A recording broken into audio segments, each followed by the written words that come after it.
श्रेयान्नव्यमयातज्ञ ज्ञानयज्ञ परन्तप सर्वं कर्मखिलं पार्थ ज्ञानापरिसमाप्यते। श्रेयान श्रेष्ठ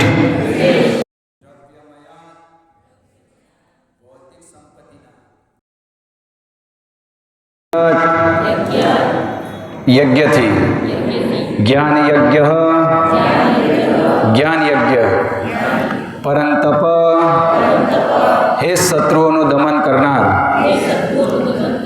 सर्वम सर्व कर्म कर्म अखिलम पूर्णपणे पार्थ हे पृथापुत्र ज्ञानी ज्ञानम परिसमाप्यते समाप्त थाय छे। अनुवाद तथा भावार्थ श्रील प्रभुपाद जी द्वारा हे शत्रुओं दमन करनार अर्थात अर्जुन द्रव्य में ज्ञान थी ज्ञान यज्ञ द्रव्य में यज्ञ थी ज्ञान यज्ञ चढ़ियातो छे। हे पार्थ अंते तो यज्ञ रूपे करेला सर्व कर्मो दिव्य ज्ञान में परिणमे छे। भावार्थ समस्त यज्ञों प्रयोजन ए छे के जीव पूर्ण ज्ञान प्राप्त करे के जेनाथी ते भौतिक दुखोमांथी छूटी जईने अंते परमेश्वरनी दिव्य प्रेममय सेवा कृष्ण भक्ति करी शके। तेम छतां सर्व यज्ञोनी विभिन्न क्रियाओमां रहेलुं रहस्य रहेलुं छे अने मनुष्य आ रहस्य जाणी लेवुं जोईए। यज्ञ करनारानी विशिष्ट श्रद्धा अनुसार यज्ञो केटलीक वखत विविध रूपो धारण करे छे। ज्यारे यज्ञकर्तानी श्रद्धा दिव्य ज्ञाननी कक्षा सुधी पहोंची जाय छे त्यारे तेने ज्ञान रहित द्रव्य यज्ञ करनारा करता वधारे उन्नत गणवामां आवे छे। कारण के ज्ञान विना करेला यज्ञ मात्र भौतिक स्तर पर रही जाए छे अने आध्यात्मिक श्रेय आपता नथी। वास्तविक ज्ञाननी परिसीमा कृष्ण भावनामृत छे जे दिव्य ज्ञाननी सर्वोच्च अवस्था छे। ज्ञाननी उन्नति विना यज्ञो केवल भौतिक कार्य बनी रहे छे परंतु ज्यारे तेमने दिव्य ज्ञाननी कक्षा सुधी उन्नत करवामां आवे त्यारे आवा सर्व कर्म आध्यात्मिक भूमिका पर आवी जाय छे। चेतना में रहेला तफावत प्रमाणे आवा यज्ञ कर्म केटलीक वखते कर्मकांड कोई वार ज्ञानकांड कहेवाय छे जेनो अंत ज्ञान में ज आवे तेज यज्ञ श्रेष्ठ छे। श्लोक नंबर 34 तद्विद्धे प्रणिपातेन परिप्रश्नेन सेवया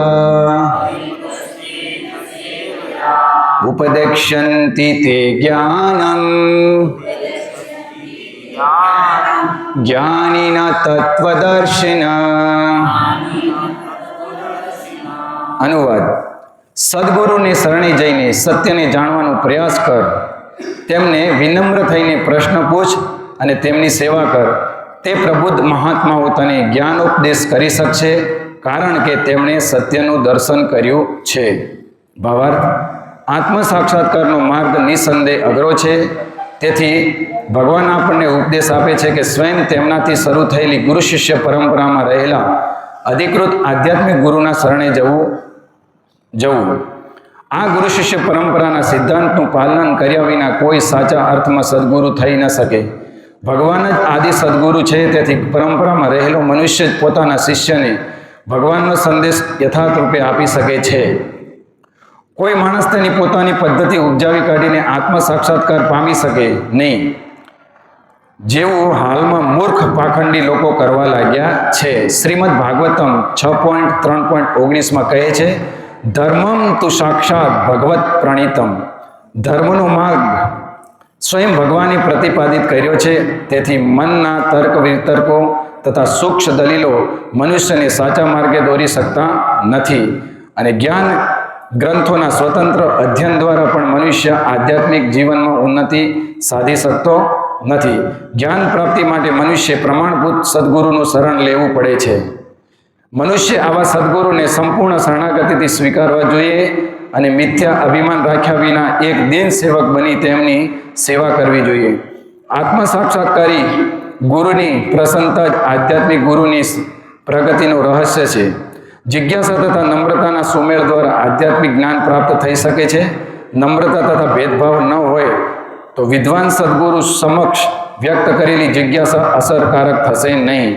શિષ્ય ગુરુની કસોટીમાં ઉત્તીર્ણ થવું પડે અને જ્યારે તેઓ શિષ્યની સાચી ઈચ્છા જુએ છે ત્યારે તેઓ પોતે જ શિષ્યને વાસ્તવિક આધ્યાત્મિક જ્ઞાનનું વરદાન આપે છે. આ શ્લોકમાં અંધ અનુકરણ અને નિરર્થક જિજ્ઞાસા બંનેની નિંદા કરવામાં આવી છે. શિષ્ય ગુરુની પાસેથી વિનમ્રપણે જ્ઞાન ઉપદેશનું શ્રવણ કરવું જોઈએ. એટલું જ નહીં પરંતુ વિનમ્ર ભાવ તથા સેવા અને જિજ્ઞાસા દ્વારા સદગુરુ પાસેથી વિશુદ્ધ જ્ઞાન પ્રાપ્ત કરવું જોઈએ. સદગુરુ સ્વભાવે કરીને જ શિષ્ય પ્રત્યે દયાળુ હોય છે. તેથી જો શિષ્ય વિનમ્ર હોય અને સેવાપરાયણ હોય રહે તો જ્ઞાન તથા જિજ્ઞાસાના અરસપરસના આદાન પ્રદાનમાં પૂર્ણતા સિદ્ધ થાય છે. તો આજના બે શ્લોક બહુ મહત્વપૂર્ણ છે અને એમાં જે જ્ઞાન છે તે બહુ ગુહ્ય છે.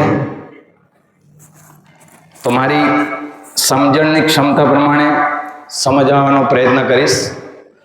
આમાં શ્લોક સંખ્યા 33માં એના પહેલા ચોથા અધ્યાયમાં ભગવાન અર્જુનને દિવ્ય જ્ઞાન વિશે ભગવાન ઉપદેશ આપી રહ્યા છે અને એમાં ભગવાન અર્જુનને અલગ અલગ પ્રકારના યજ્ઞો વિશે માહિતી આપે છે.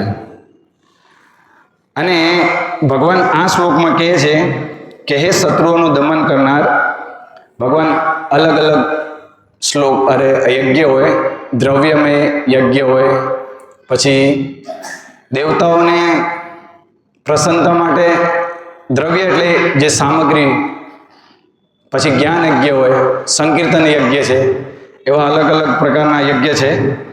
પણ અહીંયા ભગવાન સાર રૂપે અર્જુનને કહે છે કે દ્રવ્યમય યજ્ઞથી જ્ઞાન યજ્ઞ ચડિયાતો છે. એટલે કે ચડિયાતો કેવી રીતે છે કે જે પણ યજ્ઞ આપણે કરીએ એ યજ્ઞનું આપણને જ્ઞાન અથવા એનું શું પરિણામ આવવાનું છે એ વિશે આપણને માહિતી નહીં હોય તો એ યજ્ઞ ખાલી ભૌતિક ધરાતલ પર ઇન્દ્ર તૃપ્તિના સાધન રૂપે બની રહે છે, જેનો આપણને આધ્યાત્મિક કોઈ લાભ થતો નથી. એટલે આપણે જે પણ યજ્ઞમાં ભાગ લઈએ અથવા જે ઉદ્દેશ્યથી યજ્ઞ કરીએ અથવા જે સમાજમાં અલગ અલગ યજ્ઞો થાય છે તો એનો હેતુ છે યજ્ઞો વે વિષ્ણુ. યજ્ઞ દ્વારા ભગવાન વિષ્ણુને પ્રસન્ન કરવાનો હોય. દરેક યજ્ઞોમાં જે મંત્ર જાપ કરે અથવા જે દેવી દેવતાઓના યજ્ઞ કરે તો એમાં સર્વપ્રથમ છે કે ભગવાન વિષ્ણુને યજ્ઞના પ્રણેતા માનવામાં આવે અને ભગવાન વિષ્ણુને યજ્ઞના પ્રણેતા માની અને સર્વોપરી યજ્ઞની આહુતિ ભગવાનની પ્રસન્નતા માટે આપવાની હોય છે. ત્યારે ભગવાન વિષ્ણુ દ્વારા એ દેવતાઓને આશીર્વાદ અથવા શક્તિ પ્રાપ્ત થાય છે અને એ જે દેવતા અથવા દેવી દેવતાઓનો જે આપણે યજ્ઞ કરીએ છીએ એ દેવતાઓ દ્વારા, દેવી દેવતાઓ દ્વારા આપણને ઈચ્છિત ફળ પ્રાપ્ત થાય છે. પણ યજ્ઞો વે વિષ્ણુ ભગવાન કહે છે, એટલે કે ભગવાન આમાં સમજાવે છે કે કોઈ પણ યજ્ઞ છે એની સમજણ આપણને હોવી જોઈએ. તો એ સમજણથી જ્ઞાનમાં વૃદ્ધિ થાય કે મારે શેના માટે કરવાનું છે, એ યજ્ઞનું શું ફળ મળશે, એ ફળથી મને શું પ્રાપ્ત થવાનું છે અથવા મને કેટલો આનંદ પ્રાપ્ત થશે, એ ફળમાંથી હું કેટલું ભોગવી શકીશ અને કેટલો સમય મારી પાસે રહેશે. અને નહીં રહે તો પાછી અનુભૂતિ થાય કે આ જે ફળ છે જે યજ્ઞ દ્વારા મને મળ્યું તે તો મારી પાસે નિત્ય રહેવાનું નથી. તો એ જ્ઞાનમાં વૃદ્ધિ થઈ. એ જ્ઞાનમાં વૃદ્ધિ થાય તો આપણે થોડો જ્ઞાનમાં વૃદ્ધિ થવાથી આપણે જ્ઞાનમાં ઉન્નત થઈએ. એટલે જે યજ્ઞ છે એનો ઉદ્દેશ્ય, પર્પસ બરાબર જાણી અને આપણે એ યજ્ઞ કરવો જોઈએ. તો એ યજ્ઞનો ઉદ્દેશ્ય છે ભગવાનને જાણવા. ભગવાનને કેવી રીતે જાણવા? જ્ઞાન દ્વારા. તો જ્ઞાન કેવી રીતે થશે? પરંપરા દ્વારા. તો ભગવાન અહીંયા અર્જુનને કહે છે કે યજ્ઞનું જે ફળ છે એ જ્ઞાનમાં પરિવર્તિત થવું જોઈએ. એટલે કે આપણે કોણ છીએ, ક્યાંથી આવ્યા, ક્યાં જઈશું, આત્મ સંબંધિત વિજ્ઞાન આપણા હૃદયમાં ઉદિત થવું જોઈએ. તો એ યજ્ઞનું ફળ છે. અર્થાત નહીં તો એ યજ્ઞ ભૌતિક ધરાતલ પર રહી જશે. તો સમાજની અંદર બહુ બધા જાત જાતના યજ્ઞો કરવામાં આવે. તો એ યજ્ઞોની પાછળ ઉદ્દેશ્ય શું હોય છે? પ્રસિદ્ધિ હોય. શું હોય? પ્રસિદ્ધિ હોય. પ્રસિદ્ધિ મેળવવા માટે યજ્ઞો કરે, પછી ભૌતિક લાભ માટે યજ્ઞો કરે. શેના માટે? ભૌતિક લાભ માટે. આજે લગ્ન સંસ્કાર, વિવાહિત સંસ્કાર થાય તો એમાં બી એક યજ્ઞ કરવામાં આવે. પણ યજ્ઞ કરવામાં આવે પણ આજે યજ્ઞનો જે શું પર્પસ છે એ લોકો ભૂલી ગયા છે. એટલે એ જ યજ્ઞનો અનાદર થાય છે આજે. તો વાસ્તવમાં કોઈ આજે યજ્ઞો થતા નથી, માત્ર એક સમયનો દુરુપયોગ જ થઈ રહ્યો છે. તો એટલા માટે અર્જુનને ભગવાન આ કહી રહ્યા છે કે જ્ઞાનમાં સ્થિત થવું એ સાચા યજ્ઞનું ફળ છે. તો હવે આ શ્લોકથી ભગવદ્ ગીતાનો આ અધ્યાયનો એક ટોપિક બદલાય છે. અહીંયા ભગવાન અર્જુનને જ્ઞાનના સ્તર પર લઈ આવે છે. હવે એ જ્ઞાન કેવી રીતે પ્રાપ્ત કરવું, ક્યાં પ્રાપ્ત થશે, કેવી રીતે પ્રાપ્ત થશે, એની વિધિ ભગવાન બતાવે છે. તો ભગવાન શું કહે છે કે એ વિધિ પ્રાપ્ત કરવી હોય તો એક પ્રામાણિક વ્યક્તિ પાસે જવું પડે. કોની પાસે? પ્રામાણિક વ્યક્તિ પાસે. એ પ્રામાણિક વ્યક્તિ કોણ હશે? તો ભગવાન કહે છે તો જ. અને કેવી રીતે જવાનું પ્રામાણિક ગુરુ પાસે તે આપણે સમજશું. તદ્વિધિ પ્રણિપાતેના, વિધિપૂર્વક. તદ્વિધિ પ્રણિપાતેના પરિપ્રશ્નેના, પ્રશ્નપૂર્વક જિજ્ઞાસા કરીને એક સાચા પ્રામાણિક ગુરુની શરણમાં જવાનું છે આપણે. શેના માટે? શેના માટે? જ્ઞાન પ્રાપ્તિ માટે. તદ્વિધિ પ્રણિપાતેના પરિપ્રશ્નેના સેવયા, એમની સેવા કરવાથી જ્યારે એ ગુરુને અથવા એ ભગવાનના ભક્તને તમે પ્રસન્ન કરશો તો ઉપદેક્ષ્યંતિ તે જ્ઞાનમ, જ્ઞાનીના તત્વદર્શિના, જેને તત્વદર્શીથી એટલે કે ભગવાનને સર્વ કારણોના કારણ જેને જાણ્યા છે એવા ગુરુ પાસેથી તારે જ્ઞાન પ્રાપ્ત કરવાનું છે. પણ કેવી રીતે? ચેલેન્જિંગ ભાવથી નહીં, સમર્પણના ભાવથી. શું છે? સમર્પણના ભાવથી. કે હું આ ભૌતિક જગતમાં એક નંબરનો મૂર્ખ છું, મને કંઈ પણ જ્ઞાન નથી, મને આત્મજ્ઞાન નથી. આપણે કોઈ જગ્યાએ ભગવદ્ ગીતાનો પ્રચાર કરવા જઈએ અથવા આપણે સગા સંબંધીઓ વિશે ઘરે બેસવા જઈએ તો લોકોને ભગવદ્ ગીતા વિશે થોડુંક આમ સામાજિક વાતો કરીએ અને પછી જો ભગવદ્ ગીતાની વાતો કરીશું તો બહુ બધું કહેશે. ભગવાને આમ કર્યું, ભગવાન આ, મને તો ભગવદ્ ગીતા વિશે બધું જ્ઞાન છે. પણ એ જ્ઞાન હશે, પેલું શું કે જ્ઞાન તો છે પણ એનું જ્ઞાનનું જે પરિણામ શું છે, સાક્ષાત્કાર જે છે એ બિલકુલ નથી. જીવનમાં કોઈ બદલાવ નથી. અને એ જ્ઞાન બી કેવી રીતે છે? ઉલટ સુલટ જ્ઞાન છે. થોડુંક સામાજિક જ્ઞાન લઈ લીધું, થોડાક મિત્રો પાસેથી જ્ઞાન લીધું, થોડુંક પેલું હરતા ફરતા વ્યક્તિઓ પાસેથી લઈ લીધું, થોડુંક સાંજે કોઈ ચાર દાદાઓ ઓટલા ઉપર બેસેલા હોય અને મન ગળત ચર્ચા કરતા હોય, મારા પ્રમાણે આ હોવું જોઈએ, મારું પ્રમાણે ભગવદ્ ગીતામાં આ છે. અથવા જે ભગવદ્ ગીતાઓ જેમણે ભગવદ્ ગીતા પર અલગ અલગ પ્રકારની જે ટીકાઓ લખેલી છે એમના પાસેથી જ્ઞાન લઈ લીધું. એ જ્ઞાનને આપણી સામે તર્કના રૂપમાં રજૂ કરશે. બરાબર? તો એ પ્રામાણિક જ્ઞાન નથી. જો કોઈ ડૉક્ટર પાસે બતાવ્યા વગર આપણે મન ગળત રીતે દવા લઈએ તો શું પરિણામ આવે? એ રોગની આડઅસર આવે અને આપણું શરીર નષ્ટ થઈ જાય. તો પ્રહલાદ મહારાજ કહે છે દુર્લભમ માનુષમ જન્મ તદપી અદુર્લભમ. આ મનુષ્ય જન્મ આપણને મળ્યો છે ને તેનો સદુપયોગ થવો જોઈએ, દુરુપયોગ થવો નહીં જોઈએ. કૌમાર અવસ્થાથી જ ભક્તિ પ્રાપ્ત કરવી જોઈએ, એના માટે પ્રયાસ કરવો જોઈએ. જેમ આ છોકરાઓ છે બધા રવિવારે આવે, કોઈ મૃદંગ વગાડે, કોઈ કરતાલ વગાડે, કોઈ ગાય, કોઈ નગર સંકીર્તનમાં આવે, કોઈ પુસ્તક વિતરણમાં ભાગ લે, તો આવું શું થાય છે? એક અભ્યાસ છે. શું છે? અભ્યાસ. તો મોટા થઈને એક જે અભ્યાસ છે તે જ્ઞાનમાં પરિણમિત થશે ભક્તોના સંગથી. તો એ વાસ્તવિક સંસ્કાર છે. તો એવી રીતે આ એક પ્રશિક્ષણ છે. મંદિર છે તે એક આપણું રોગનું નિવારણ કરવાનું સ્થાન છે. અહીંયા આપણે અભ્યાસ માટે આવીએ છીએ, નહીં કે આપણે અહીંયા ટાઈમ પાસ કરવા માટે આવીએ. અહીંયા આપણે આવીએ તો જ્યાં મંદિરથી અંદર આપણે એન્ટ્રન્સ થઈએ તો એ ધારણા લઈને આવવાનું છે કે અહીંથી મારે કંઈક આજે મેળવીને જવાનું છે. ભગવાનને હું આજે મોઢું દેખાડું તો ભગવાનને કંઈક અહીંથી શીખી જાઉં તો એને હું પાલન કરવાનો પ્રયત્ન કરીશ. એવું નહીં કે આપણે 4 મહિના સુધી આવ્યા, 6 મહિના સુધી આવ્યા અને કંઈ સંકલ્પ નહીં લીધો કે આ ભક્તો અહીંયા આવીને માળા કરે છે, આરતી ગાય છે. તો એ જિજ્ઞાસા થવી જોઈએ આપણને કે હું ક્યારે એવી રીતે આરતી કરીશ, હું કેવી રીતે આવી રીતે ગાઈશ, હું કેવી રીતે આ બધા ભક્તો જે પ્રસાદ બનાવે છે, સુંદર સુંદર પ્રસાદ, એવો મોકો મને ક્યારે મળશે, એવી સેવા કરવાનો મોકો મને ક્યારે મળશે.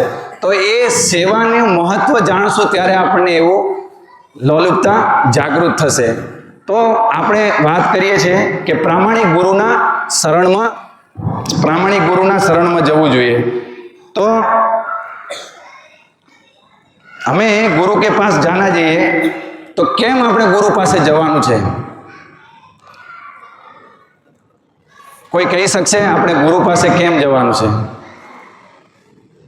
નીતિનભાઈ, આધ્યાત્મિક જ્ઞાન. પણ આધ્યાત્મિક જ્ઞાન શું કામ જરૂર છે આપણને? હા, સ્વ માટે. હા, પણ એનાથી ફાયદો શું થશે એમ? રણધીર પ્રભુ, પહેલું તો શું છે કે કોઈ પણ ડૉક્ટર પાસે જઈએ ને તો આપણે પહેલાં તો સ્વીકાર કરવો પડે કે મને હું રોગિષ્ટ છું અને ડૉક્ટર કહે એ પ્રમાણે મારે કરવું પડશે. બરાબર? ડૉક્ટર કહે એ પ્રમાણે કરવું પડશે તો મારો રોગ સારો થશે. કેમ કે મારા રોગ વિશે એને એ રોગની જાણકારી અને એ રોગની દવાની વિશે જાણકારી મને છે નથી. એટલા માટે મારે ડૉક્ટર પાસે જવું છે. બરાબર? તો તેવી રીતે આપણે છે ને આ ભૌતિક જગતમાં આવીને કર્તવ્ય વિમુખ થઈ ગયેલા છે. શું થઈ ગયેલા છે? કર્તવ્યથી વિમુખ થઈ ગયા છે. શું આપણું કર્તવ્ય છે? જીવેર સ્વરૂપે હોય કૃષ્ણેર નિત્ય દાસ. આપણે ભગવાનના દાસ છીએ. અર્જુન ભગવાન પાસે પ્રાર્થના કરે છે તો એના પહેલા અર્જુન બી કર્તવ્ય વિમુખ થઈ ગયેલા. શું થઈ ગયેલા? કર્તવ્ય વિમુખ થઈ ગયા. કર્તવ્ય વિમુખ તો થઈ ગયા અર્જુન, પણ એમાંથી નીકળવા માટે જાતે પ્રયાસ કરે છે. શું કરે છે? જાતે પ્રયાસ કરે છે. ભગવાનને કે મને આ સમજાતું નથી, સામે મારા ગુરુઓ છે, મારા દાદાઓ છે, મારા ભાઈઓ છે, પિતરાઈ ભાઈઓ છે, પૌત્રો છે, સ્વજનો છે, એમને હું કેવી રીતે હાણી શકું એમ કે. બરાબર? તે મને સૂઝતું નથી. મારી આંખો અંજાઈ જાય છે, મારી ઇન્દ્રિયો સુકાઈ જાય છે, મને આમાં મારા માટે ધર્મ સંકટ છે એવું બી કહે છે. પણ અર્જુન સાથે સાથે ભગવાનને દલીલ કરે છે. શું કરે છે? દલીલ કે આવું કરીશ તો આવું થશે, વર્ણશંકર પ્રજા પેદા થઈ જશે, સમાજમાં આવું વાતાવરણ થઈ જશે. બરાબર? તો સાથે સાથે ભગવાનને એવું કહે કે જેથી કરીને મારી ઈચ્છા બી પૂરી થાય અને મારો જસ બી રહે, એવું કંઈક કરી આપો. તો આ તો કેવું થયું કે ડૉક્ટર પાસે જઈએ અને ડૉક્ટરને ડિમાન્ડ એવી કરીએ કે દવા વગર મારો રોગ સારો થઈ જાય. શું થાય? દવા વગર મારો રોગ સારો થઈ જવો જોઈએ. તો ભગવાન કહે છે તો તું મારા શરણે આવ્યો શું કામ? એટલે ભગવાન એમને કહે કે વાતો તો બહુ મોટી મોટી કરે છે પંડિતો જેવી, પણ આ જે વાતો છે તે એકદમ મૂર્ખ જેવી વાતો છે. શું છે? મૂર્ખ જેવી વાતો છે. ભગવાન અર્જુનને તરત જ દાટે છે. પણ છતાં પણ અર્જુન ભગવાનના શરણમાં ગયા. કોના શરણમાં ગયા? ભગવાનના શરણમાં. એટલે ભગવાન અર્જુનને જે કર્તવ્ય વિમુખ થઈ ગયેલા હતા એમને કર્તવ્ય તરફ વાળવા માટે સર્વપ્રથમ ભગવાન કે કેવી રીતે ભગવાનનું આજ્ઞાનું પાલન કરવું એના માટે ભગવાન પહેલાં તો શું જ્ઞાન આપે છે? ભગવાન આત્મા વિશે જ્ઞાન આપે છે. શું આપે છે? આત્મા વિશે. કે તું જેને હણવાનો છે તે આ શરીરો નથી, તે આત્મા છે. આત્માની દ્રષ્ટિએ જોવાના છે ને. અન્યમાની શરીરે આત્માના જે સનાતન છે, આત્માના આધ્યાત્મિક લક્ષણો છે, એવા ભગવાન બહુ બધા શ્લોક અર્જુનને કહે છે. અને એ સમજાવીને ભગવાન અર્જુનને એ સમજાવે છે કે આ લોકોને નહીં મારશે તો એ કર્મફળ દ્વારા એના નરકમાં પડી જવાના છે. મારીશ તો તું જસ ભોગવીશ, અને અથવા તારું મૃત્યુ બી થઈ ગયું તો ક્ષત્રિય ધર્મ પ્રમાણે બી તને સ્વર્ગ પ્રાપ્ત થશે. તો એમાં તારી કોઈ હાનિ નથી. એટલે કર્તવ્યથી મુખ કરે છે. વિમુખ થઈ ગયેલા અર્જુનને ભગવાન કર્તવ્ય પ્રયાણ કરે છે અર્જુનને. તો એટલા માટે આપણે ગુરુના શરણે એટલા માટે જવાનું છે કેમ કે આપણે બી આપણી જે ભગવાન સાથેનો જે સંબંધ છે નિત્ય, એનાથી વિમુખ થઈ ગયા છે. શું થઈ ગયેલા છે? વિમુખ. અને એને પાછો સ્થાપિત કરવા માટે એક પ્રોસેસ છે જે ભગવાન અહીંયા બતાવે છે. તો ભગવાન કહે છે કે એક પ્રામાણિક ગુરુના શરણમાં જવું જોઈએ. અને પ્રામાણિક ગુરુ કેવા હોવા જોઈએ તે પ્રભુપાદ ભાવાર્થમાં સમજાવે છે કે એ ગુરુ શિષ્ય પરંપરામાં આવતા હોવા જોઈએ. કેવા હોવા જોઈએ? ગુરુ શિષ્ય પરંપરામાં. એ ભગવાનના પરમ ભક્ત હોવા જોઈએ. તો આપણે કર્તવ્યથી વિમુખ છીએ. માતાના ગર્ભમાં મળ અને મૂત્રની વચ્ચે 9 મહિના રહીને એ દુઃખ ભોગવીને આવ્યા છે. ભગવાનને એક વચન બી આપીને આવેલા છે. જે બી ભૂલી ગયેલા છે, જે આપણું કર્તવ્ય હતું તેનાથી વિમુખ થઈ ગયેલા છે, અને એને પ્રાપ્ત કરવા માટે, એ સ્તર પર જવા માટે આપણું આ કર્તવ્ય છે. એટલે એ કર્તવ્યમાં સ્થિત થવા માટે આ પ્રોગ્રામમાં આપણે આવીએ છીએ, અહીંયા અભ્યાસ કરીએ છીએ. એટલા માટે આપણા આચાર્યોએ એ કર્તવ્યમાં સ્થિત થવા માટે અલગ અલગ વિધિ આપેલી છે. શું આપેલું છે? વિધિ. તો એ વિધિનું પાલન કરીને આપણે ગુરુના માધ્યમથી ભગવાન પાસે જવાનું છે. તો પહેલા તો આપણે ગુરુ પાસે જવાનું છે, ભગવાન પાસે. કેમ કે ડાયરેક્ટ આપણે ભગવાન પાસે જઈ નહીં શકીએ. એ વિધિ છે. તદ્વિધિ પ્રણિપાતેના પરિપ્રશ્નેન સેવયા. હવે ગુરુ પાસે જઈને આપણે કેવું બનવાનું છે? વિનમ્ર. શું બનવાનું છે? વિનમ્ર ભાવે. અને વિનમ્ર ભાવે થઈને આપણે પ્રાર્થના કરવાની છે. પણ એના પહેલા આપણે ગુરુને શોધવાના છે. અને કેવી રીતે શોધવાના છે? જેમ સનાતન ગોસ્વામી જ્યારે ચૈતન્ય મહાપ્રભુને પ્રથમ વખત મળે છે તો શું કહે છે? કેને આમી તાપત્રય, કે હું 1 નંબરનો મૂર્ખ છું, હું નથી જાણતો કે હું કોણ છું, મારું શું કર્તવ્ય છે, હું કેમ દુઃખી છું, મારો જીવનો ઉદ્ધાર અથવા મારું આધ્યાત્મિક કલ્યાણ કેવી રીતે થઈ શકે, તેના માટે એવું સક્ષમ નથી. તો આપણને એ સમજવું જોઈએ કે ગુરુની સામે આપણું કોઈ લાયકાત નથી. વિનમ્ર ભાવે થઈને આપણે પ્રાર્થના કરીએ, જેમ સનાતન ગોસ્વામી કરે છે એવી રીતે. ભક્તિ સિદ્ધાંત સરસ્વતી મહારાજ જે શ્રી પ્રભુપાદના આધ્યાત્મિક ગુરુ હતા, તેમણે 7 વર્ષની ઉંમરે આખી ભગવદ્ ગીતા કંઠસ્થ કરી હતી. શું કરી હતી? કંઠસ્થ કરી હતી.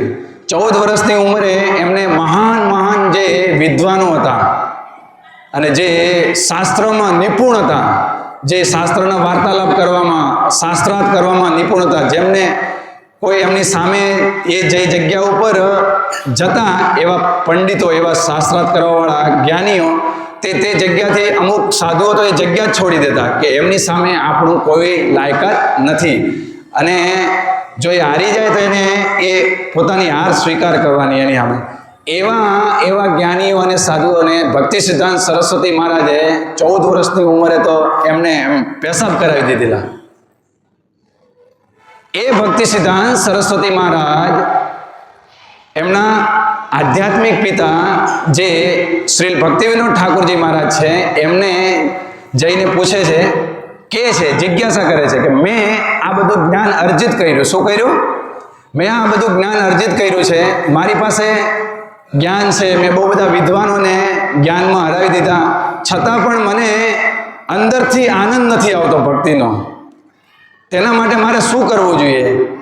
તો ભક્તિવિનોદ ઠાકોરજી મહારાજ કહે છે કે તમારે એક પ્રામાણિક ગુરુના માધ્યમ, તમારી પાસે બધું જ છે, જ્ઞાન છે, ભાવનાઓ છે, પણ એ બધું હોવા છતાં પણ અપૂરતું છે. કેમ? કેમ કે તમે એક પ્રામાણિક ગુરુની શરણ નથી લીધી. એ નિત્ય ભગવાનના પાર્ષદ છે, પણ એ જે ભગવાનના પાર્ષદો છે આવી રીતે લીલાઓ કરીને આપણને શીખવે છે કે કેવી રીતે એક પ્રામાણિક ગુરુની શરણમાં આપણે જવું જોઈએ. તો ભક્તિ સિદ્ધાંત સરસ્વતી મહારાજને એમના આધ્યાત્મિક પિતા શ્રી ભક્તિવિનોદ ઠાકોરજી મહારાજ એમને કહે છે કે તમારે એક એવા પ્રામાણિક ગુરુની શરણમાં જવું જોઈએ જે પૂર્ણપણે ભગવાનના નિત્ય ભક્ત હોય, ભગવાનના પાર્ષદ હોય અને જે ભગવાનનું ગુણગાન કરે છે, ભગવાનનો મહિમા ફેલાવે છે. ભલે તે કોઈ પણ કુળમાં જન્મ લીધો હોય, કિબા વિપ્ર કિબા નાસી શૂદ્ર કેની હે સેઈ કૃષ્ણ તત્વવેતા સેઈ ગુરુ હોય. આ છે ગુરુની પરિભાષા. તો ભક્તિ સિદ્ધાંત સરસ્વતી મહારાજ ને ભક્તિ વિનોદ ઠાકોરજી મહારાજ કોને બતાવે છે? ભક્તિ સિદ્ધાંત સરસ્વતી મહારાજ પૂછે કે આજના સમયમાં આવા ગુરુ ક્યાં મળશે? કેમ કે ચૈતન્ય મહાપ્રભુને ભગવત ધામ પોતાના નિજ ધામ પ્રસ્થાન કર્યા પછી નિત્યાનંદ પ્રભુના વંશમાં આવતા ગોસ્વામીઓ જે એક એવી પ્રથા બની ગયેલી કે જે આ વૈષ્ણવ વિચારધારા, જે વૈષ્ણવ સંપ્રદાય છે એનું આખું પતન થઈ ગયેલું. શું થઈ ગયેલું? પતન. અને આ ગૌડીય સંપ્રદાય છે એ એકદમ ધરાતલ પર જતા રહેલા. કેમ કે એમાં ગોસ્વામીઓ જ્ઞાનના આધારે, પદવીના આધારે અથવા પરંપરાના આધારે બહુ બધો જ્ઞાનનો મિસયુઝ કરતા હતા અને આ પરંપરાને એકદમ નીચે લઈ ગયેલા. ત્યારે કોઈ ભાગ્ય જ એક પ્રામાણિક ગુરુ, જેમ કે જગન્નાથદાસ બાબાજી મહારાજ, એમના ગુરુ ગોરકિશોરદાસ બાબાજી મહારાજ, ભક્તિ સિદ્ધાંત સરસ્વતી મહારાજ, ભક્તિ વિનોદ ઠાકોરજી મહારાજ, એવા નગણ્ય આચાર્યોને છોડીને બાકી આખો બંગાળમાં આખો સમાજ એવા થઈ ગયેલા. તો ભક્તિ સિદ્ધાંત સરસ્વતી મહારાજ પૂછે છે કે એવા પ્રામાણિક ગુરુ અત્યારના સમયમાં ક્યાં મળશે? તો ભક્તિ વિનોદ ઠાકોરજી મહારાજ કહે છે કે આવા તમને ગુરુ અત્યારે નદિયામાં એમ કે ગોર કિશોરદાસ બાબાજી મહારાજ તમને મળશે અને તમારે એમની પાસે એમનું શરણ લેવું જોઈએ. જેમ કે ભક્તિ વિનોદ ઠાકોરજી મહારાજ આધ્યાત્મિક ગુરુ જ હતા, એ પ્રામાણિક જ હતા, પ્રબુદ્ધ પણ હતા, પણ છતાં એમને પરંપરાને સ્થાપવા માટે ભક્તિ સિદ્ધાંત સરસ્વતી મહારાજને કોની પાસે મોકલ્યા? ગોર કિશોરદાસ બાબાજી મહારાજ પાસે. તો આ વિધિ છે. આપણે આ ઉદાહરણ કેમ લીધા? કેમ કે એક પ્રામાણિક ગુરુ પાસે કેવી રીતે જવું, એક વસ્તુ એ છે. અને બીજી વસ્તુ શું છે? પ્રામાણિક ગુરુને કેવી રીતે શોધવા. અને એ પ્રામાણિક ગુરુને શોધવા માટે આપણે દરેક વસ્તુનું એક એક લક્ષણ હોય છે. શું હોય છે? લક્ષણ. જેમ કે આપણે ગાજરનું ગુણ છે અથવા એનું એક લક્ષણ છે. તો શું છે? એનામાંથી મીઠાશ પ્રાપ્ત થાય. તો આપણે તરત જ કામ મોઢામાં મૂકીએ તો શું છે કે આ ગાજર છે. બીજું છે જે સાકર છે, જે મીઠા જેવી દેખાય, પણ એનો એક ગુણધર્મ છે. શું છે? ગુણધર્મ છે. તો આપણે જોઈને નહીં પારખી શકીએ, ક્યારેક એવું ભ્રમિત થઈ શકીએ છીએ, પણ જે વ્યક્તિ પાસે છે, જેને પારખી લીધું છે, એવા એક વ્યક્તિનો આશ્રય લઈને આપણે સાકર અથવા મીઠાને ઓળખવાનું છે, અથવા જે ઓળખે છે, જે વેચે છે એની પાસેથી. તો એમાં બી ધ્યાન રાખવાનું છે કે કોઈ આપણને ખોટું મીઠાની જગ્યાએ સાકર નહીં આપી દે, સાકરની જગ્યાએ મીઠું નહીં આપી દે. તો આ એક ધર્મ સંકટ બની શકે છે. એટલા માટે પ્રહલાદ મહારાજ કહે કે આ જીવનનો સદુપયોગ થવો જોઈએ. શું થવો જોઈએ? સદુપયોગ. તમને મનુષ્ય જીવન મળ્યો છે તો એનો કોઈ ઢોંગી ગુરુ ઉપયોગ નહીં કરી જવો જોઈએ, મિસયુઝ નહીં કરી જવો જોઈએ. નહીં તો લાખો ને કરોડો જન્મ તમારા બગડી જશે. ભગવાન કૃષ્ણથી એક વખત વિમુખ થઈ ગયા તો માયાની લાતો ખાતા ખાતા ક્યારેક સ્વર્ગમાં જશું, સ્વર્ગથી નર્કમાં જશું, નર્કથી ગમે ત્યાં જશું, મળના કીડા બનશું. અને એ ભોગવીને આવેલા છે. કોઈ વ્યક્તિ બહુ માર ખાઈને આવે અને છતાં બી એને જ્ઞાન નહીં થાય, નહીં સુધરે, તો એક નંબરનો મૂર્ખ કહેવાય કે નહીં? આપણે એવા માતાના ગર્ભમાં કેટલાઓ જન્મ ભોગવીને આવેલા છે. હવે એ જ્ઞાન આપણને થવું જોઈએ કે આપણે એક પ્રામાણિક ગુરુના શરણમાં જઈને મારે મારો જીવનનો ઉદ્ધાર કરવાનો છે અને ભગવાનની સેવા કરવાની છે.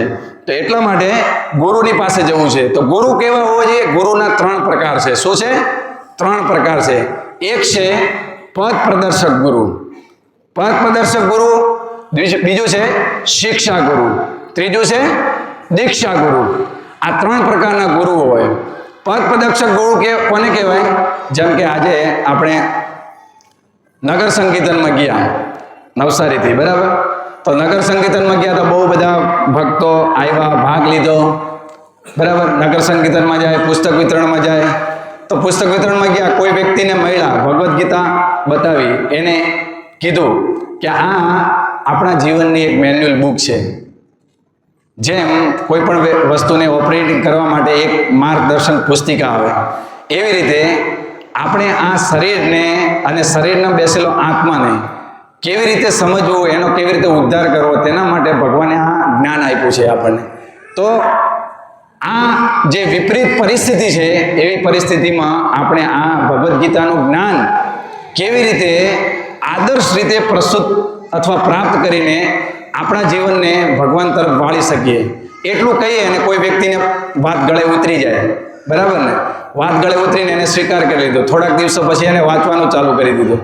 તો એ શું થઈ ગયું? પથ પ્રદર્શક ગુરુ. શું છે? પથ પ્રદર્શક ગુરુ. એણે થોડું જ્ઞાન આપ્યું, એને એક માર્ગ બતાવી આપ્યો. શું આ માર્ગ બતાવી આપ્યો? માર્ગ. અથવા કોઈ વ્યક્તિ એવો છે જે આપણે નગર સંકીર્તન કરવા ગયા અને એને ભગવદ્ ગીતાની લીધી, પણ પ્રસાદ સારો લાગ્યો, કીર્તન સારું લાગ્યું, બરાબર? એ કે મારી પાસે તો બુકો છે, તો સારું, કંઈ નહીં, કીર્તનમાં ભાગ લો. અને એને કીર્તનમાં ભાગ લીધો, એને એટલું પસંદ આવ્યું અને સાંજે બેઠા 4 વ્યક્તિઓ સાથે ચર્ચા કરી કે આજે તો પેલા હરે કૃષ્ણવાળા આવેલા હતા અને સારું કીર્તન કરી ગયા, આનંદ આવી ગયો, તમારે બી ક્યારેક જવું હોય તો જવાય, જઈ આવજો એમ. તો કોઈ વ્યક્તિની વાત ગળે ઉતરી જાય તો એ પાછો આવે, તો એ બી પથ પ્રદર્શક ગુરુ કહેવાય. શું કહેવાય? તો એ આપણને એક રસ્તો મળી ગયો. શું મળી ગયો? રસ્તો. હવે એ રસ્તો મળી ગયો અને પછી રસ્તો પ્રાપ્ત કરીને આપણે એ ઠેકાણે પહોંચ્યા. હવે એ ઠેકાણે પહોંચ્યા, એ જગ્યાએ પહોંચ્યા, તો એ જગ્યાએ પહોંચીને હવે આપણે એ પ્રોસેસમાં કેવી રીતે ઉતરવું હોય, એ પદ્ધતિ કેવી રીતે પ્રાપ્ત કરવી, ત્યાં આપણને અહીંયા જે દીક્ષિત ભક્તો છે અથવા નવદીક્ષિત છે, જે અહીંયા નિત્ય રૂપે સેવા આપી રહ્યા છે, અથવા કોઈ પણ મંદિરમાં અથવા આ આધ્યાત્મિક સંસ્થામાં, આ ભૌતિક જગતમાં ગમે ત્યાં 4 સંપ્રદાયમાંથી કોઈ પણ સંપ્રદાયમાં જોડાયેલા વ્યક્તિ જે પ્રામાણિક છે, ગુરુની આદેશ મુજબ પોતાનું જીવન વ્યતીત કરે છે અને એ યથાર્થ જ્ઞાનનો જે પ્રચાર કરે છે, એવા વ્યક્તિનો સંપર્ક થયો આ સ્થાનમાં, ગમે ત્યાં કે મંદિરમાં અથવા ઘરે, તો એ વ્યક્તિ તમને ભગવાન સાથેના સંબંધ જ્ઞાન વિશે સમજાવશે. શું સમજાવશે? સંબંધ જ્ઞાન આપશે. અને ભગવાન સાથે આપણો શું સંબંધ છે, આપણું શું કર્તવ્ય છે, આપણા કર્તવ્યથી આપણે જે વિમુખ થઈ ગયેલા છે, એ જ્ઞાનથી અવગત કરાવશે. તે કોણ છે? શિક્ષા ગુરુ છે. કોણ છે? શિક્ષા ગુરુ. હવે એ શિક્ષાઓ પ્રાપ્ત કરીને હવે આપણે એ પ્રામાણિક સંસ્થામાં જોડાવાનું છે.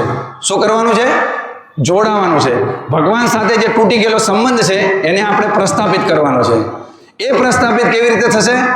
જે આપણને શિક્ષા ગુરુ, એક દીક્ષા ગુરુ પાસેથી લઈ જશે, જે આપણી જવાબદારી લેશે.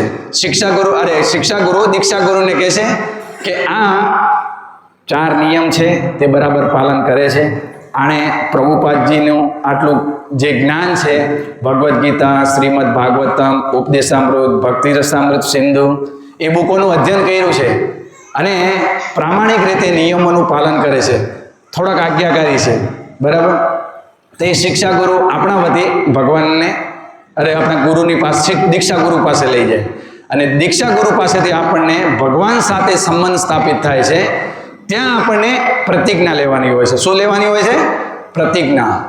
એટલે અર્જુન, એટલે કે પ્રભુપાદજી કહે છે કે ભગવદ્ ગીતાનું જ્ઞાન સામાજિક વાતાવરણમાં અથવા સામાજિક લોકોમાં બહુ બધા લોકો પોતપોતાની મન ઘડત રીતે ધરાવે છે, બરાબર? પણ કોઈ વાસ્તવિક રીતે સમજ્યા નથી. પ્રભુપાદજી ઇન્દોરમાં એક વખત ભગવદ્ ગીતાનું પ્રવચન આપવા ગયા. જે હોલ હતો એમાં હોલ ઉપર નામ લખેલું હતું ગીતા ભવન. શું લખેલું હતું? ગીતા ભવન. અને ગીતા ભવન લખેલું હતું, અંદર જઈને જોઈએ તો બધા ફોટા હતા, બધા નેતાઓના, મોડર્ન પિક્ચર હતા, અને ભગવાન કૃષ્ણનો અને અર્જુનનો એક બી ફોટો નહીં મળે. તો પ્રભુપાદજી ત્યાં સમજાવે છે કે અહીંયા ગીતા ભવન લખેલું છે, ગીતા ઉપર જ્ઞાન આપવામાં આવે છે અને ભગવાન સંબંધી કોઈ વ્યવસ્થા નથી, ભગવાનનો એક બી ફોટો નહીં મળે. અહીંયા તમે ઇસ્કોન મંદિરમાં આવો, અહીંયા તમે જોશો તો દરેક લીલા પરથી તમને ભગવાનનું સ્મરણ થશે. પ્રભુપાદજી એવું ઈચ્છતા કે મંદિર એ છે વૈકુંઠ છે, અહીંયા આવે એટલે વ્યક્તિને એમ આભાસ થવો જોઈએ કીર્તનના માધ્યમથી, પ્રસાદના માધ્યમથી કે હું એક અલગ દુનિયામાં આવી ગયેલો છું. તો ગીતા ભવન નામ લખવાથી ગીતા ભવન નહીં થવાનું. ગીતાનું જ્ઞાન ત્યાં પ્રાપ્ત કરીને એવું વાતાવરણ સર્જવાનું જે વ્યક્તિને આત્મજ્ઞાન થાય, એવી અનુભૂતિ થાય. તો તેવી જ રીતે સમાજમાં બહુ બધા એવી રીતે જ્ઞાન ધરાવે છે, પણ એ જ્ઞાન કેવું છે? થોડુંક અહીંથી લીધું, થોડુંક મન ગળત છે, એવું બધું છે, પણ પ્રામાણિક જ્ઞાન છે નહીં. એટલા માટે આપણે જે જ્ઞાન પ્રાપ્ત કરવાનું છે તે પ્રામાણિક વ્યક્તિ પાસેથી કરવાનું છે. એટલે ગુરુ છે એ બનાવવા માટે, ગુરુ પ્રાપ્ત કરવા માટે એ કોઈ ફેશન નહીં હોવી જોઈએ. એ ગુરુ પ્રાપ્ત કરવા માટે કે બધા લોકો ગુરુ બનાવે છે અને ગુરુ બનાવવાનો એક ક્રેઝ ચાલી રહ્યો છે સમાજમાં, બરાબર. અમારા જે પારિવારિક જે વાતાવરણ છે મારું પોતાનું, એમાં બી મારા દાદા પરદાદા એવી રીતે ગુરુ બનાવતા, એટલે મારા ઘરમાં બી એવું કે તમારે બી ગુરુ બનાવવા જોઈએ. અને કેવી રીતે ગુરુ બનાવે? બસ જવાનું, દાન આપવાનું અને થોડુંક એમ મંત્ર આપે કાનમાં અને કે આ કોઈને કહેવાનું નહીં. શું કહેવાનું નહીં? નહીં તો તમે સાચા શિષ્ય નહીં કહેવાશો, તમારું કલ્યાણ નહીં થશે, આવું કે. તો એ વાસ્તવમાં ગુરુ પરંપરા નથી. શિષ્યએ પોતાની જાતને મૂર્ખ સમજીને ગુરુ પાસે જવાનું છે. એવું નહીં કે ગુરુ ચેલાઓને પ્રાપ્ત કરવા માટે બહુ બધું ડિસ્કાઉન્ટ આપી દેશે, આમ કે એમ કે છે જ્ઞાન સાથે કોમ્પ્રોમાઇઝ કરશે, સમાધાન કરશે. શું કરશે? સમાધાન. તમારે તમારી ધારણામાં જે આવે એ પ્રમાણે તમે જે વર્તો, જે તમને મનપસંદ આવે, તમારી ધારણામાં જે ચિત્ર આવે એને તમે ભગવાન સમજી શકો. જે તમને ગુરુ જેને માન્યા છે એ ગુરુ તમને ભગવાનની ઓળખાણ નહીં કરાવે. એવા ગુરુઓને અત્યારે સમાજમાં બહુ બધો ક્રેઝ ચાલી રહ્યો છે. બહુ બધા ગુરુઓ છે જે હજારો શિષ્યો છે, ગુરુ પ્રાપ્ત કરી લીધા, પણ જીવનમાં કોઈ પરિવર્તન નહીં છે. ચા બી નહીં છૂટી હોય, જે સામાન્ય વસ્તુ છે. ચા પીતા હશે, માંસ ખાતા હશે, બીડી પીતા હશે અને એમ કહેશે કે અમે તો ભાગવત કથા કરાવી છે, અમે તો બહુ હજારો લોકો આવ્યા, 5000 લોકોએ પ્રસાદ લીધો અને બહુ સારું વાતાવરણ રહ્યું. પણ કોણે જીવન પરિવર્તિત કર્યું? કોણે ભગવાનને જાણ્યા? કેમ કે જે પ્રામાણિક વ્યક્તિ પાસેથી જ્ઞાન અર્જિત નહીં કર્યું, એટલા માટે એ પરંપરાથી જે કૃપા આવવાની હોય, ભગવાનની જે કૃપા આવવાની હોય એ પ્રાપ્ત નહીં થાય. કૃષ્ણ શક્તિ વિના નહીં તાર પ્રવર્તનથી. ભગવાન કૃષ્ણને પ્રામાણિક ગુરુના માધ્યમથી શરણાગત નહીં થશું તો આપણી પણ આ જ હાલત થશે. એવા કોઈ ઢોંગી ગુરુઓ આપણા જીવનનો નાશ કરી નાખશે. એટલા માટે આપણે પ્રામાણિક ગુરુ પાસે જવાનું છે. પ્રામાણિક ગુરુ કહે છે કેવી રીતે મળશે? કિબા વિપ્ર કિબાનાસી શુદ્ર કે હે સેહી કૃષ્ણ તત્વવેતા સેહી ગુરુ હોય. એટલે એ ગુરુની પાસે જઈને આપણે ગુરુની પ્રસન્નતા માટે કાર્ય કરવાનું છે. એટલે પ્રભુપાદજી કહેતા કે ગુરુની પ્રસન્નતા જ આધ્યાત્મિક જીવનમાં પ્રગતિનું એકમાત્ર સૂત્ર છે. શું? પોતાના ગુરુની પ્રસન્નતા જ આધ્યાત્મિક જીવનમાં પ્રગતિનું સૂત્ર છે. ખાલી એવું નહીં કે ગુરુ મહારાજના વ્યાસ પૂજા આવી અને આપણે બહુ ભાવ દેખાઈ દીધો અને નહીં, કરવું જોઈએ, એ આપણું કર્તવ્ય છે. એનાથી આપણી આધ્યાત્મિક ઉન્નતિ થાય છે. અને ગુરુને વ્યાસ પૂજાના દિવસે આપણે ગુરુના ગુણગાન ગાવા જોઈએ અને ભવ્ય રીતે ઉજવવી જોઈએ. પણ સાથે સાથે શું છે કે ગુરુના ઉપદેશોને ધારણ કરવાના છે અને એ પ્રમાણે જીવનને વ્યથિત કરવાનું છે. તો જીવનમાં એવી પ્રગતિ થશે કે તમને ચોંકી જશો અને આખું જીવન તમારું જે એકદમ પેલું શું કે અનર્થોથી ભરેલું હશે એ તમારું જીવન આખું નિર્મળ થઈ જશે. અને નિર્મળ થઈને કેવું જશે? અહીંયા જો કે તમે આવો છો, બધા ભક્તો જો પ્રસન્ન છે. આ માતાજીઓ અઠવાડિયામાં 4-4, 5-5 દિવસ સેવામાં આવે, પ્રસાદ બનાવે, પણ કોઈ દિવસ એમ નહીં કે અમને થાક લાગ્યો છે. તો ક્યાંથી શક્તિ આવે છે? આ બધો ઉત્સાહ ક્યાંથી આવે છે? પુસ્તક વિતરણમાં જાય, આ બધી શક્તિ ક્યાંથી આવે છે? આ એક પ્રામાણિક ગુરુને શરણમાં જઈને, પ્રામાણિક ગુરુના માર્ગદર્શનમાં રહીને કાર્ય કરવાનું આ ફળ છે. આ આપણી પાસે જીવતું જાગતું ઉદાહરણ છે, આ એક વિધિ છે. તો એને આપણે પ્રાપ્ત કરીને ગુરુને પ્રસન્ન કરીને આપણે ભગવાન સાથે આપણો સંબંધ સ્થાપિત કરવાનો છે. તો એ ગુરુ આપણે અહીંયા ઇસ્કોનમાં આવ્યા પછી બી જે રૂપ ગોસ્વામીએ આપણને જે ઉપદેશ આપેલો છે, ઉપદેશામૃતમાં પ્રથમ શ્લોકમાં શું ઉપદેશ આપેલો છે? વાંચો વેગમ મનસો વેગમ મનસો ક્રોધ વેગમ. પછી વાંચો વેગમ મનસો ક્રોધ વેગમ જીવ વેગમ ઉદરપસ્તો વેગમ એતાન વેગમ યો વિસહેત ધીરમ સર્વાપિમામ પૃથ્વીમ સશિષ્યાત. બરાબર સર્વદર્શન પ્રભુ? ઓકે. તો જે 6 પ્રકારના વેગ છે, વાંચો વેગ જે વાણીનો વેગ, વાણીના વેગને જે સહન કરે તે સાચા ગુરુ છે. કોણ સાચા ગુરુ છે? તો ઘણી વખત આપણે જોઈએ કે ગુરુ બી ગુસ્સે થાય. તો કેમ ગુસ્સે થાય?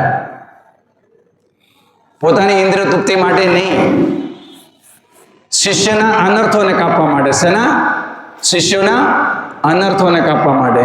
જેમ ભગવાને અર્જુનને કીધું કે મામ મનુસ્મરણ યુદ્ધશ્ચ, કે મારા આદેશ પ્રમાણે મારું સ્મરણ કરતા કરતા યુદ્ધ કર, મારી ઈચ્છા પ્રમાણે, મારી પ્રસન્નતા માટે.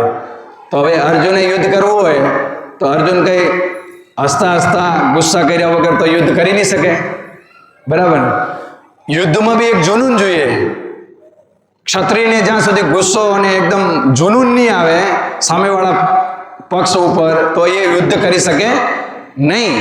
તો અર્જુને ગુસ્સો કર્યો, બહુ બધા વ્યક્તિઓને મારી નાખ્યા, પણ પરિણામ શું આવ્યું? કોઈ અર્જુને ગુસ્સો કર્યો તો કે નરકમાં ગયા નહીં. આપણે ભાગવતમાં જોઈએ છે કે એ બધા 5 પાંડવો ભગવાનના ધામમાં ગયા, નિત્ય ધામમાં. બરાબર ને? તેવી જ રીતે પ્રભુપાદજી ભગવદ્ ગીતામાં ઉદાહરણ આપે છે હનુમાનજીનું.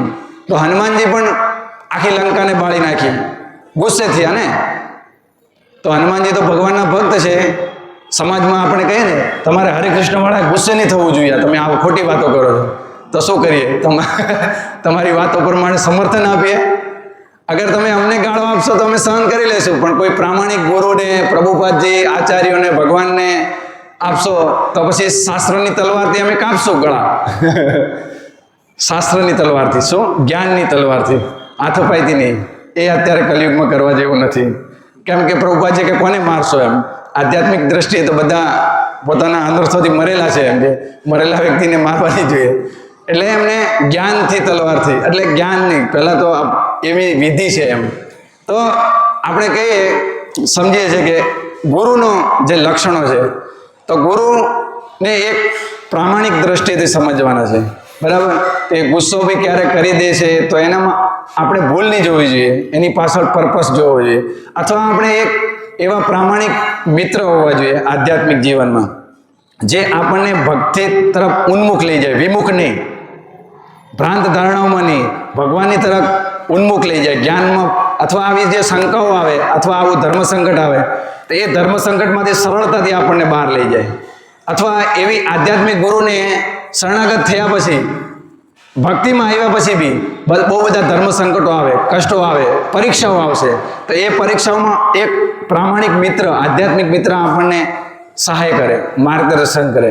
તો આવી જે શંકાઓ છે, આવા જે સંશયો છે, જ્યાં ક્યારેક આપણને ભક્તો પર, ગુરુ પર ઊભા થાય, તો એક આવા પ્રામાણિક શિક્ષા ગુરુ અથવા આપણા આધ્યાત્મિક એવા મિત્ર હોવા જોઈએ, જે આપણને નહીં કે આપણી ગેરધારણાઓને પ્રમોટ કરે અથવા એને પ્રલોભન આપે, એવું વસ્તુથી દૂર રહેવું જોઈએ. આ બી એક પ્રામાણિક શિષ્યના લક્ષણ છે. એનાથી ના તો ગુરુ પ્રસન્ન થાય છે, ના ભગવાન પ્રસન્ન થશે. અને જે પરંપરાથી જે કૃપા મળવાની છે તેનાથી આપણે વંચિત રહી જશું. એમ લાગશે કે આપણે પ્રગતિ કરી રહ્યા છીએ, હું 16 માળા કરું છું, સારું કીર્તન કરું છું, હું સારું પ્રવચન આપું છું, બરાબર, વ્યાસાસન ઉપર બેરીને મોટો મોટો હાર પહેરીને. તો એ લક્ષણ નથી. મારા જીવનમાં શું પરિવર્તન છે, મેં ભગવાન માટે કેટલું કરી રહ્યો છું, એ લક્ષણ છે. અથવા હું કોઈને અજ્ઞાનતામાંથી બહાર લાવવા માટે કેટલી મદદ કરી રહ્યો છું, એ મહત્વપૂર્ણ છે. બરાબર? તો એ વસ્તુ છે. તો વાંચો વેગમ મનસો ક્રોધ વેગમ. પછી ક્રોધ આપણને જે આવે, તો એના ઉપર કેવી રીતે નિયંત્રણ રાખવું જોઈએ? તો એના માટે આપણે કીધું ને કે ભગવાન કૃષ્ણ ભક્તો જે છે, ભગવાન કૃષ્ણથી જે દ્વેષી છે એવા લોકો પ્રત્યે આપણે દ્વેષ એટલે શું છે, ક્રોધ કેવી રીતે કરીએ? પ્રામાણિક શાસ્ત્રોનું માર્ગદર્શન પ્રમાણે શાસ્ત્રોના ઉદાહરણ આપીને કે જે તમે કહો છો એ કેવી રીતે ખોટું છે એવી રીતે આપણે ક્રોધનું દમન કરી શકીએ છીએ. પછી જીવાને આપણને બહુ બધું ખાવાની ઈચ્છા થાય તો એને કૃષ્ણ પ્રસાદથી સંતુષ્ટ કરી શકાય. ભગવાન કૃષ્ણને પ્રસાદ અર્પણ કરીને ભોગ લગાવીને જ ખાવો જોઈએ. એ આપણું જીવનનું એકમાત્ર કર્તવ્ય હોવું જોઈએ. ધીમે ધીમે આપણી જીવાને એવી રીતે સંતુષ્ટ કરી શકાય. પછી ઉદરનો વેગ, આ જીવનના માધ્યમથી જ ઉદરનો વેગ સંતુષ્ટ કરી શકાય. તો એવી રીતે આપણે આ 6 વેગોને સહન કરીને એક પ્રામાણિક ગુરુના લક્ષણોને જોઈને પ્રામાણિક ગુરુની શરણમાં જવાનું છે. કેવી રીતે? જેમ સંશયો, જેમ કે આ મહાભારતની રચના કરીને નારદ મુનિ, વેદવ્યાસજી પણ અસંતુષ્ટ હતા, બરાબર ને? તો એટલું બધું જ્ઞાન, 2 ઉદાહરણ આપીશ કેમ કે સમય થઈ ગયેલો છે. મેં જે તૈયારી કરી એ અડધું નથી પહોંચ્યો છે. તો નારદ મુનિ, વેદવ્યાસજી બધા ગ્રંથોની રચના કરી, તો એમની પાસે જ્ઞાન બહુ હતું, પ્રસિદ્ધિ બહુ હતી, શિષ્યો હતા, બરાબર? તો બી એમણે શું સ્વીકાર્યું કે મારા ગુરુની સામે મારી કઈ લાયકાત નથી. એટલે નારદ મુનિને પોતાની જે ખામી છે તે પ્રસ્તુત કરે છે. શું કરે છે? ખામીઓ પ્રસ્તુત કરે છે કે મેં આ બધું વ્યવસ્થા તો કરી માનવ સમાજ માટે, પણ એનાથી વ્યવસ્થા કરીને હું પોતે સંતુષ્ટ નથી. તો આનો સહારો લેવાવાળા વ્યક્તિઓ કેવી રીતે સંતુષ્ટ હશે? બરાબર? તો એમણે પોતાની ખામીઓને રજૂ કરી તો નારદ મુનિએ ગુરુના રૂપમાં એમને સોલ્યુશન આપ્યું. શું આપ્યું? સોલ્યુશન. તેવી જ રીતે પોતાના જીવનથી વેદવ્યાસજીએ બતાવ્યું, બરાબર ને? નારદ મુનિએ પોતાના જીવનનું પણ ઉદાહરણ આપ્યું. અને નારદ મુનિએ પોતાના જીવનનું કેવી રીતે ઉદાહરણ આપ્યું? અલગ અલગ શિષ્યોને અલગ અલગ પ્રમાણે વાળ્યા. જ્યારે ધ્રુવ મહારાજ નારદ મુનિ પાસે આવ્યા તો એમને એક ડિમાન્ડ હતી. શું હતી? ડિમાન્ડ. તો એક શિક્ષા ગુરુએ કેવી રીતે પ્રવીણ બનવું જોઈએ તે નારદ મુનિના જીવનથી આપણે શીખવું જોઈએ. જ્યારે ધ્રુવ મહારાજ નારદ મુનિ પાસે આવ્યા હતા, ધ્રુવ મહારાજને એક પ્રબળ ઈચ્છા હતી કે ભૌતિક વસ્તુ પ્રાપ્ત કરીને ભગવાન પાસે પ્રાપ્ત થવું. તો નારદ મુનિએ એવી રીતે એમને લગાવ્યા કે જ્યારે એમને ભગવાનના દર્શન થયા તે બધી જે ઈચ્છાઓ હતી તે એકદમ ખતમ થઈ ગઈ. કેમ? કે એક પ્રામાણિક વિધિ આપી એમને અને તપસ્યાથી શુદ્ધ કરાયો. એટલા માટે પ્રભુપાદજી કહે કે જ્યાં કોઈ જીવનમાં તપસ્યા નહીં હોય ને તે ભગવદ્ ગીતાના જ્ઞાનને સમજી શકે નહીં. એટલા માટે આપણે છે ને કમસે કમ 4 નિયમોનું પૂરતું પાલન કરવું જોઈએ. કોઈ પણ જાતનો નશો નહીં કરવો જોઈએ, કોઈ પણ જાતનો જુગાર નહીં રમવો જોઈએ, કોઈ પણ જાતનું માંસ ભક્ષણ નહીં કરવું જોઈએ, અને કોઈ પણ જાતનો પર પુરુષ કે પર સ્ત્રી સંગ નહીં કરવો જોઈએ, અને એવા લોકોનો સંગ પણ નહીં કરવો જોઈએ. તો આ જ્ઞાનને આપણને સમજવા માટે યોગ્ય બનશે. તેવી જ રીતે નારદ મુનિને જ્યારે રાજા પ્રાચીન બહિર્ષદ મળે છે તો એ બહુ બધા તર્કો કરે છે, એ નથી સમજતા, એને ઊંધા કાન પકડાવે છે, ફેરવીને લઈ જાય છે. આવો અજ્ઞ કરો, આમ કરો, આમ કરો, આમ કરો, આમ કરો, આમ કરીને.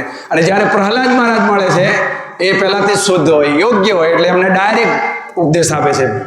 તો આ આપણે સમજવું જોઈએ કે કેવી રીતે આપણને જે જવાબદારી મળી છે એ નારદ મુનિનું ઉદાહરણ લઈને, પ્રભુપાદજીનું ઉદાહરણ લઈને, ભક્તિ સિદ્ધાંત સરસ્વતી મહારાજનું ઉદાહરણ લઈને આપણે એમની શિક્ષાઓને અનુસરીને આપણા જીવનમાં પાલન કરીને બીજા માટે ઉદાહરણ બનીને આપણે આપણા જીવનને સિદ્ધ કરવું જોઈએ અને બીજાને ભગવાન તરફ વાળવા જોઈએ. હરે કૃષ્ણ કૃષ્ણ કૃષ્ણ હરે હરે, હરે રામ રામ રામ હરે હરે, હરે કૃષ્ણ. તો આ સંબંધમાં કોઈનો કોઈ પ્રશ્ન હોય તો પૂછી શકો છો, નહીં તો બધા માટે પ્રસાદ છે. મારું ઘરું બી બેસી ગયું છે સવારે. બોલો પ્રભુ.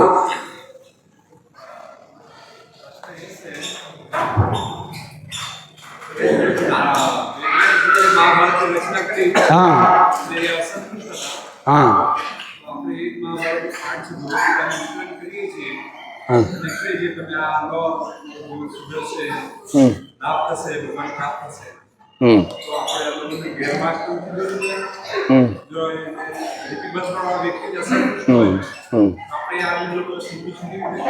હા, બહુ સરસ પ્રશ્ન છે કે મહાભારત મેં જેમ કીધું કે વેદવ્યાસજીએ અલગ અલગ શાસ્ત્રોની રચના કરી, જેમાં મહાભારત, બધા તો એ રચના કરીને બી નારદ મુનિ વેદવ્યાસજી અસંતુષ્ટ હતા. તો આપણે તો એ મહાભારતનું વિતરણ કરીએ છીએ જ્ઞાનનું, બરાબર. તો એ કેવી રીતે આપણે ખોટો પ્રચાર તો નથી કરી રહ્યા ને. તો કોઈ પણ વસ્તુ છે એની એક પૂર્ણતા છે. શું છે? પૂર્ણતા છે. એ પૂર્ણતા સુધી નહીં પહોંચ્યા હોય તો એ કાર્ય અધૂરું છે. શું છે? અધૂરું છે. જેમ કે આપણે એક ઉદાહરણ આપો. આપણે અહીંયા મંદિરે આવીએ છીએ તો નિયમોનું પાલન કરીએ છીએ. 4 નિયમોનું પાલન કરીએ, બરાબર. શાસ્ત્રોનું અધ્યયન કરીએ, બરાબર. પછી વૈષ્ણવોની સેવા કરીએ, ભગવાન માટે પ્રસાદ બનાવીએ. આ બધી વિધિ છે. શું છે? વિધિ છે. પણ લક્ષ્ય શું છે? લક્ષ્ય શું છે? હરિનામ, બરાબર ને? ભગવાનનું નામ. આ બધું કરી લીધું, પણ ભગવાન કૃષ્ણનું નામ જે કલયુગનો યુગ ધર્મ છે, જેનાથી આપણે કૃષ્ણ પ્રેમ પ્રાપ્ત કરવાનો છે, ત્યાં સુધી નહીં પહોંચ્યા તો એ બધા કાર્યો અપૂર્ણ છે. શું પણ એ જો હરિનામ લઈએ છે તો એ હરિનામને લેવા માટે 10 નામ અપરાધ એ બધી સહાયતા કરે છે, બરાબર ને? તો એમાંથી સહાયતા મળે છે અને આપણે એ તરફ આગળ વધીએ છીએ. તો એટલા માટે આ એક વિધિ છે. તો એ પૂર્ણ હોવા છતાં બી અપૂર્ણ છે. કેમ કે એમાં ભગવાનની ગુહ્ય લીલાઓનું વર્ણન નથી કર્યું. ભગવાનની સર્વોપરી જે ભગવાન સર્વોપરી છે, ઈશ્વર પરમ કૃષ્ણ સચ્ચિદાનંદ વિગ્રહ અનાદિરાધિર ગોવિંદ સર્વ કારણકાર. અલગ અલગ યજ્ઞનું વર્ણન કર્યું, અલગ અલગ કથાઓ, રાજા મહારાજાઓની કથા. પણ એનું જે લક્ષ્ય હતું, જે પ્રાપ્ત કરવાનું છે કૃષ્ણ પ્રેમ, એ નહીં હતું. એટલા માટે એ વેદવ્યાસજી અસંતુષ્ટ હતા. તો એટલા માટે મહાભારતનું જે આપણે જ્ઞાન આપીએ છીએ તે સહાયક રૂપ છે, પણ લક્ષ્ય આ છે આપણે કૃષ્ણ પ્રેમ પ્રાપ્ત કરો. આપણું જીવેર સ્વરૂપે હોય કૃષ્ણેર નિત્યદાસ, એ વિધિ તરફ લઈ જવાના છે. તો એ જ્ઞાન આપણને મદદરૂપ થશે. શું થશે? મદદરૂપ. એમાં બહુ બધા રાજાઓના ઉદાહરણ છે, પ્રામાણિક છે, પણ લક્ષ્ય અધૂરું છે. હરે કૃષ્ણ.